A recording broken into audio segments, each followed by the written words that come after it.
going on, all you wonderful A-plussers out there? It is I, Stuart, here once again with another review for you. This time I'm going to be talking about Superman, or specifically my adventures with Superman Season 2.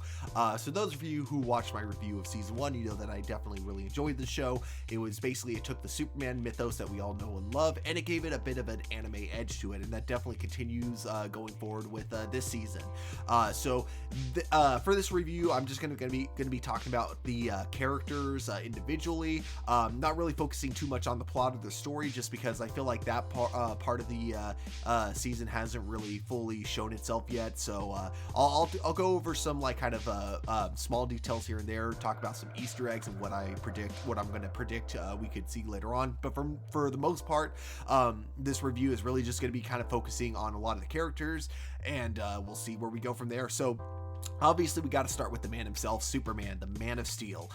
So one thing that we leave off with in the previous season is that Superman still has some insecurities about, being the last Kryptonian on Earth, feeling kind of alone deep down. And while people obviously, don't treat him that way, specifically his friends don't. Obviously, the public treats Superman very differently than the way his friends do. And his friends basically treat Superman the same way they treat Clark Kent, which is that even though he's not human, they treat him like he's human, but deep down Clark still doesn't feel like he really is one of them. And so we see this in some of the nightmares that he's been getting, which are also kind of mixed in with some visions, which tell him to go to the Arctic, where we eventually learn about the Fortress of Solitude. Well, it's not specifically stated to be the Fortress of Solitude, but it is in the Arctic.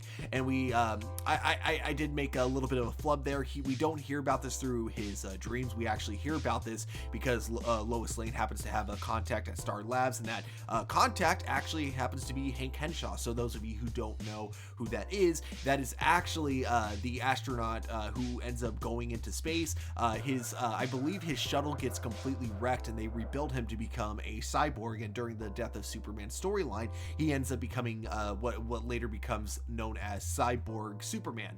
A lot of people may also know this character from Supergirl. He was a villain who essentially was hunting down Martian Manhunter until Martian Manhunter put a stop to him, and then eventually took over his identity and became the director of, oh god, it wasn't Argus. I totally forgot what it was called in Supergirl, but the basically alien agency in Supergirl. Totally am blanking on the name, and it'll come to me at the worst moment. But anyway, speaking of Supergirl, something really cool in this first episode when we get to the ship in the Arctic is we do find out that, first of all, we get reintroduced to Jor-El, but this time Superman is actually able to have a conversation with him. And what's really cool about this is that now he no longer is just speaking Kryptonian. He's actually able to speak English, and he's able to explain to Clark that Earth is not in danger from a Kryptonian invasion. The ship that we saw in the previous episode was actually just a ship that happened to apparently be still functioning on autopilot, but there are no more Kryptonians out there that mean to harm Earth, as far as we know. Like, we all know that Zod's gonna show up eventually, so that we'll take what Jor-El says with a grain of salt. But one thing he does say that also really surprised me, basically the entire lore behind the Kryptonians is very different in the show. They are straight up conquerors, and apparently the House of Jor-El were a royal house. They were basically the rulers of Krypton, which is a very bold, different direction to take with the Superman mythos. It adds a lot of weight to Superman's name, like not only amongst Earth, but now among Kryptonians, where originally in the Superman mythos, one of the reasons he kind of envies the idea of being able to have grown up on Krypton is because then he would have grown up on a world where he would have fit in and been just like everyone else. But that's not the case here. This is a version of Superman who would have been someone that people would have looked to, like whether they looked up to him or looked to him as like either a threat or a savior. It would have been the same way for him if nothing happened to Krypton. He would have grown up to basically inherit like the Kryptonian Empire, as it's referred to in this episode. Again, a very bold, different direction to take the show. One that I'm not completely against, but just one that I didn't see coming for the most part. Something I did see coming though, because of course they spoiled it in the trailer, is another reveal that we get from Jor-El, and that is the fact that apparently Supergirl, or as she's going to be called when we get introduced to her, basically Superman's cousin Kara Zor-El is also has also been sent to Earth, at the exact same time that Kal-El was, and she was supposed to arrive at the exact same time as him, but unfortunately her pod got lost, and as of now within the show we don't know where it is or what happened to it. All we know is that Superman has found out that he's no longer alone, and he's really interested in trying to find out where she might be. Something that Lois Lane is not quite as excited about as Clark. So going into Lois Lane's storyline. So in the first episode, she does kind of help Clark track down the ship, which I believe will later become the Fortress of Solitude, given the location of it, and given, of course, the fact that we had a holographic Jor-El inside of it. But then on top of that, we also have her first storyline for the season, which is trying to rescue her dad from Argus, something that actually ends up going pretty smoothly during the second episode of the season. There's a little bit of a hurdle, but of course, they rescue him from Argus, and we see that even though it seemed like Sam and Amanda Waller had a bit of a friendship going on, like it wasn't just a partnership, it was actually kind of a friendship, we see that was never really the case. We see that Amanda Waller is a lot more like her comic book counterpart, a lot more than they kind of let on in the first season.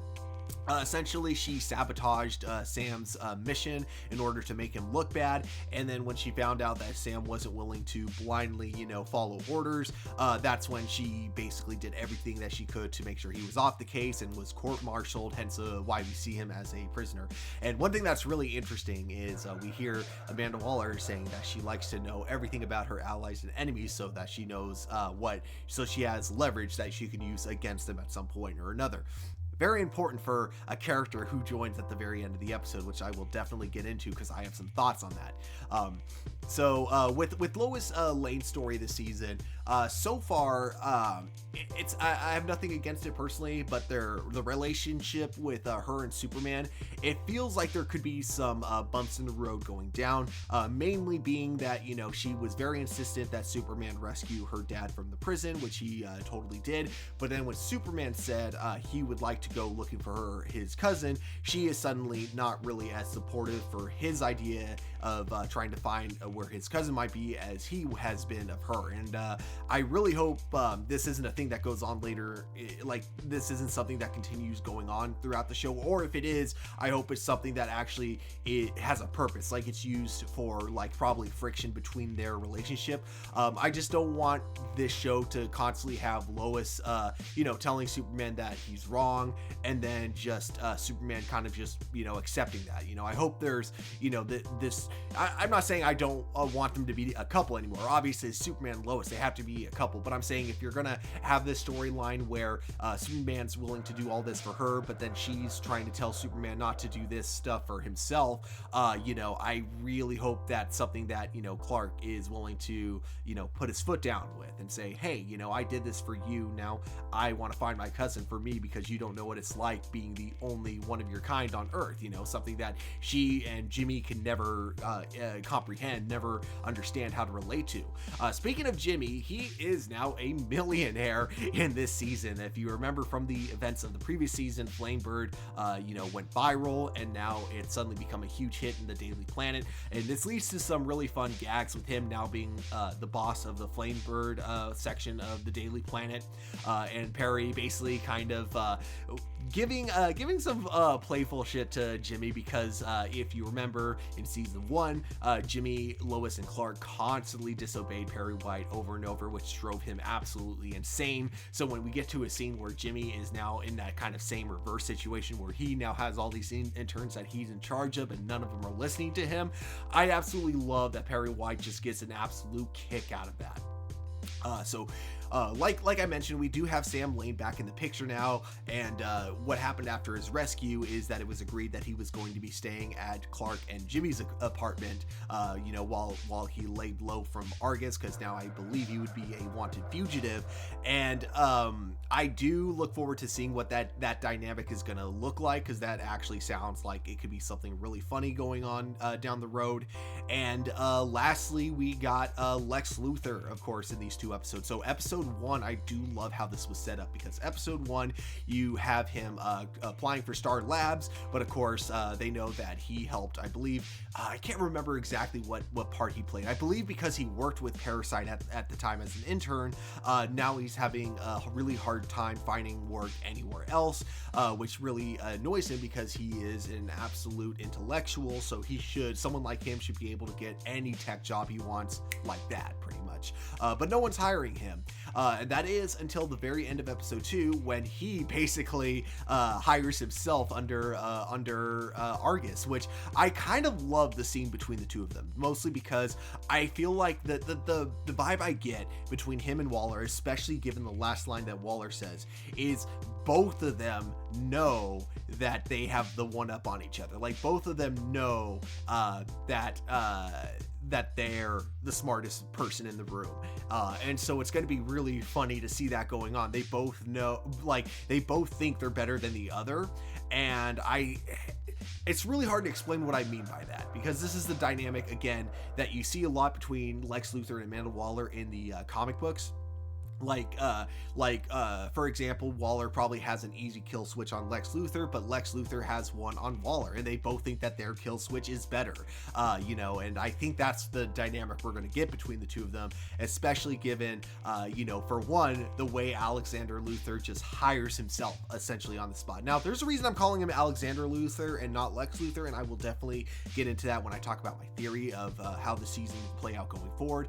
But first of all, the way he hires himself and just kind of like says, I'm irreplaceable, you need me, pretty much. But then Amanda Waller just going with it, biting her tongue, and then just kind of simply saying, I only have one question. How do you like your coffee? Now, this goes back to a line from when she was trying to get information from Sam Lane earlier in the episode, and that is her trying to know everything about the people that work under her, every last detail, including how they like their coffee, because every bit of it really matters, especially when it comes to needing something from them, or especially if one of them goes rogue, in the case of, the way she sees it with Sam going rogue on her, even though that's not quite how it happened.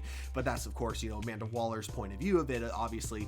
So her knowing needing to know everything and what she can eventually use against them if, things turn south. So I think it's going to be kind of cool, because I feel like both her and Lex Luthor are going to have that against each other. Now, I called him Alexander Luthor earlier, and there's a reason for that, and that's because every time he's been introducing himself, it's been as Alex, not as Lex. That is until the very end of the episode, where he refers to him as Lex. So my theory, I don't think per se this is Lex Luthor, son of Lionel Luthor. I do think this is Alexander Luthor, son of Lex Luthor, and I believe he's someone trying to, and the reason he was referring to himself earlier as Alex and not Lex, he leaving out the Luthor. I believe this is going to be a character that really wants to have his own name, basically, and doesn't want to rely on the success of his father. They really kind of build this character up like he's kind of a tech startup kind of dude, from his character design to just his overall demeanor. So that tends to be the vibe I'm going for. I'm not saying for sure we're going to have a Lex Luthor in the show as well, and they're going to be 2 different characters. I'm saying that I think so far in the lore of this, there might be a Lex Luthor that we'll never get introduced to, but that will have been Alex's dad, not Lionel Luthor. But that's just currently my theory. And the other thing too is that he looks a lot, similar to Jesse Eisenberg's take on the character, although way better written, to my opinion, because if you know anything about me, you know that not only do I hate Dawn of Justice, but I think Jesse Eisenberg's portrayal as Lex Luthor is one of the worst that I've ever seen. And so you would think that with a character who seems to be going for a similar vibe, that I wouldn't like that. But so far in the show, I kind of like that they seem to be taking a more grounded approach with that vibe, which I find hilarious, because this is an anime Superman, and they're going with a more grounded version of Lex Luthor with this anime version of Superman. To me, that is absolutely hilarious that the anime Superman has a more grounded Lex Luthor than the one we got in Dawn of Justice. The big thing too with Dawn of Justice is, if you pay attention to what he's saying when he talks about his dad, you'll notice that his dad is actually not Lionel Luthor. His dad goes by the name of Lex Luthor, like he is Lex Luthor II or Lex Luthor Jr. in Dawn of Justice, which would of course make him Alexander Luthor from the comic books, the son of Lex Luthor. And given that this character seems to be modeled slightly after that portrayal of Lex Luthor, for now, I'm going with the headcanon that this is actually Alexander Luthor, but that can be proven wrong later on down the road. The other thing too is, since they introduce Hank Henshaw, I do think that we are eventually going to get a cyborg Superman, probably at the very end of the season. Like, I could see him making a heroic sacrifice of some sort, and suddenly his body is completely destroyed, and so they have to rebuild it with cybernetics. And I mean, cybernetics in the show seem to be really common. Like, Kryptonian technology seems to be everywhere on Earth, and Argus, it's so easy for them to get their hands on it. So I could see Argus being the one to bring him back, and he becomes cyborg Superman. The other big Easter egg, of course, which I mentioned before because it was in the trailer, was Kara Zor-El, and we do see in the trailers that she's a full-grown adult, so I am very curious on when we're gonna get her. I hope it's not too soon, only because it would definitely make it less of a struggle, I think, for Clark if he has backup, like someone just as strong, if not stronger than him, working side by side this early on in the show. So I hope they wait at least until the midpoint, or if they do introduce her early, I hope she's not like, and this isn't me saying because I don't like Supergirl. I love Supergirl, right? I just don't want to see her as a prominent character this early, because right now one of my favorite things about this show is Superman being the only one with his power set the way it is, and I feel like having someone else with that exact power set this early would just make things a little bit too easy for him, you know? But that's just my that's my one like little concern. So for the most part, these two episodes were very solid. I don't really want to give... originally what I used to do is I would rate each episode, but what I'm trying to stop doing is judging episodes individually when it's a more serialized show like this show is, because there have been times where I'll give an episode a very negative review, and then like a few episodes later something will happen and I'll realize, oh, this was all foreshadowed in that episode I thought was poorly written. It turns out there was a reason it was written that way. So I've decided I'm going to stop rating individual episodes. I'm just going to recap them and give my predictions on what I think going forward, and I'll throw in my concerns here and there, but I'm going to try not to use them as like actual complaints, because again, these concerns could be addressed later on.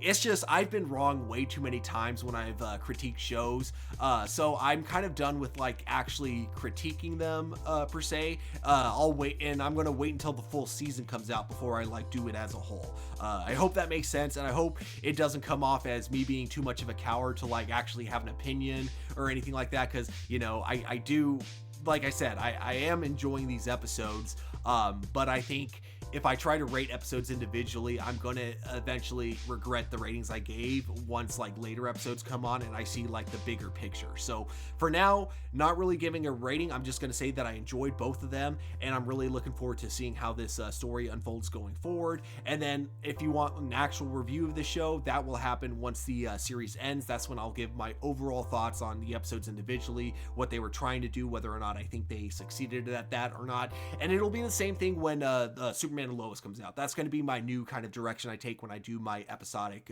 or episode reviews. Unless the show is specifically more episodic based, then I can be more critical about the individual episodes, because then it's a standalone story at that point. So if Strange New Worlds comes out, for example, I will probably actually review each episode and critique each episode individually, rather than doing it as a whole picture, because that's more of an episodic series. Sorry, I went on a long rant there, but yeah, you guys totally understand. So anyways, first two episodes were really enjoyable, but of course at the end of the day, those are just my A+ opinions, and we here at A+ Opinions always want to know what you guys think. So definitely let us know your thoughts on this episode in the comments below. Don't forget to hit that like button, subscribe to our channel, but of course guys, above all, don't forget to keep it A+, and I will talk to you all later. Goodbye.